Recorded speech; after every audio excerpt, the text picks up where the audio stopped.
barn on a morning like this. That's how I got my name, Claire. In French, it means bright and clear.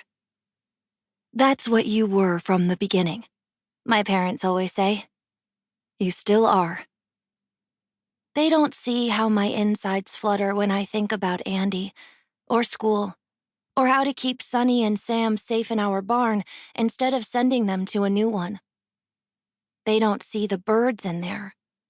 Sparrows that soar over our barn can actually fly to the tops of clouds, then plunge back to earth.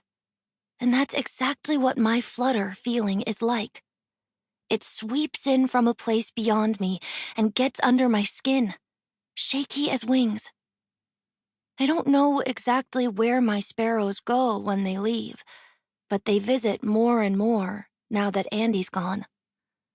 By the time I get to the mailbox, my hair's tangled under my chin. I brush it back, pull the metal door until it squeaks open, slip the letter in.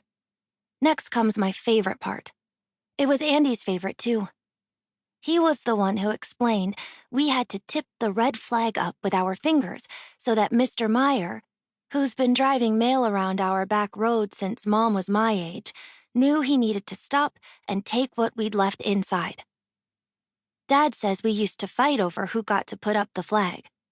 But by the time my memory kicks in, Andy was already letting me do it every time, lifting me at the waist so I could reach as high as I needed.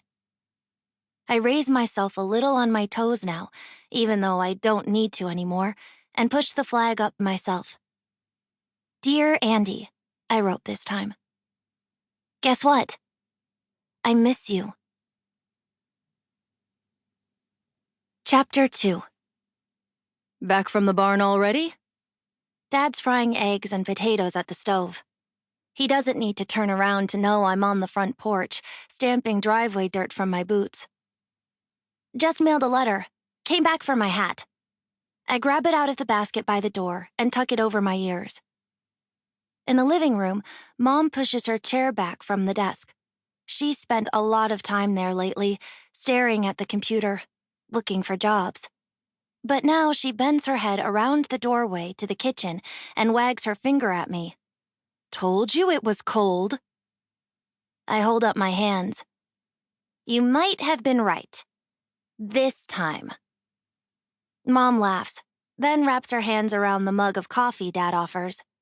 She sighs, and the wrinkles that scrunch up her forehead go soft and smooth. Just what I needed, she says. Dad kisses her on the cheek. Ugh. I push the door halfway open. See you guys later. We know not to wait. Dad stretches a set of metal tongs toward me, and I grab the strip of bacon hanging from them before heading back outside. Saturday breakfasts are always the best because Dad uses cooking as a way to procrastinate before settling into his living room chair with stacks of history essays to grade. He says food always turns out just the way he expects it to, unlike most other things in life. Still, I'd rather keep my plate warm in the oven and take my time with morning chores. I can't ever squeeze enough minutes out of school days to groom Sunny and Sam with the curry comb, plus both the hard and soft brushes, or to smear baby oil over the burrs tangled in their tails. But on weekends, time widens somehow. Now I want to stretch it even further. Ever since Mom lost her accounting job when Crowler's Auto closed last spring, she and Dad have been worried. He teaches and does tutoring in the summer, but it doesn't feel like enough. They both say it doesn't make much sense to keep horses anymore. Dad says he's sorry. Mom says it will hurt her, too. But they still hope to sell before winter comes, so they must not see how Sunny and Sam hold my skin and bones together, all in one piece. They don't see my heart quiet and calm when I'm braiding manes and picking hooves and squeezing my heels against soft flanks, pushing to go faster, cold wind in my hair. There's always warmth in the barn. I slip into the hush of it and let my eyes adjust to the gray light of the big, airy entry that holds our hay wagon and tractor. From behind the latched door leading to the separate area we